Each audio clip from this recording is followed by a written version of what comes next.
What is this, and what is it doing on my channel? Hello everyone! In today's video, I'll be showing you cytoplasmic streaming in Physarum Polycephalum. This is the lab at Physarum Diaries. Okay, so if we want to see cytoplasmic streaming, we have to look through the microscope. I can't just plop a petri dish on my stage, so I'm trying to grow Physarum on a microscope slide. Let's hope that works. Here comes our starter culture. I'm taking these tweezers here and sterilizing them with isopropyl alcohol and my torch, of course, because I don't want fungal or bacterial growth on my microscope slide. Here, I'm just grabbing 2 oats covered in Physarum and transferring them to the slide. The slime mold will be able to regrow from those.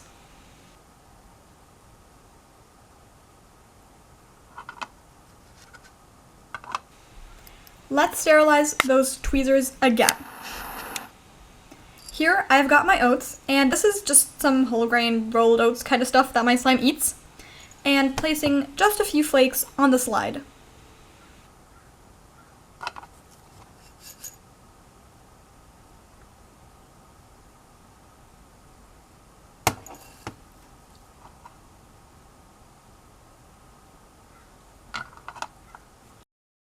Now to my microscopy table.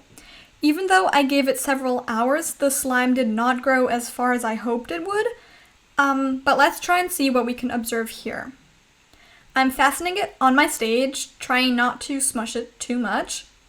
I put another slide on top to cover it all. Gotta turn on the light, and let's go. After some adjusting work, I was able to capture this clip. In the rectangle I marked, you can observe a little bit of cytoplasmic streaming in real time, which is essentially flowing cytoplasm. The streaming serves the purpose of transporting nutrients, cell organelles, genetic material, and information in the form of chemical gradients through the cell.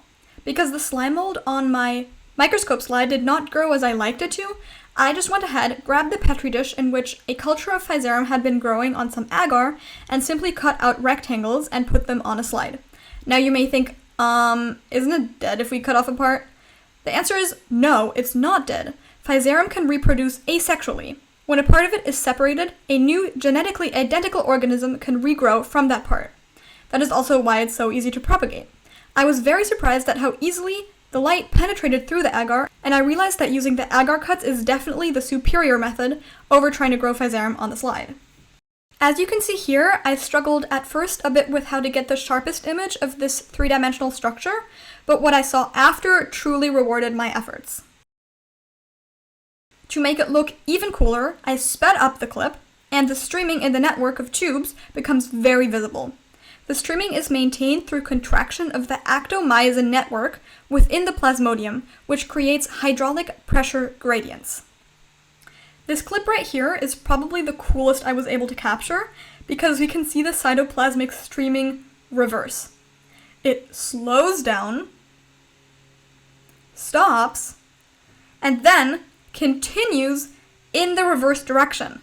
This change in direction of flow between back and forth occurs roughly every 60 seconds, though it can vary a lot depending on growth speed. This way, information, nutrients, and genetic material can be transmitted in both directions. If you would like to find out more about the biology of Physarum Polycephalum, I'll be releasing a video where I go over all the facts and background information. That's it for today. I hope this video provided you with a better insight on what is going on inside these petri dishes.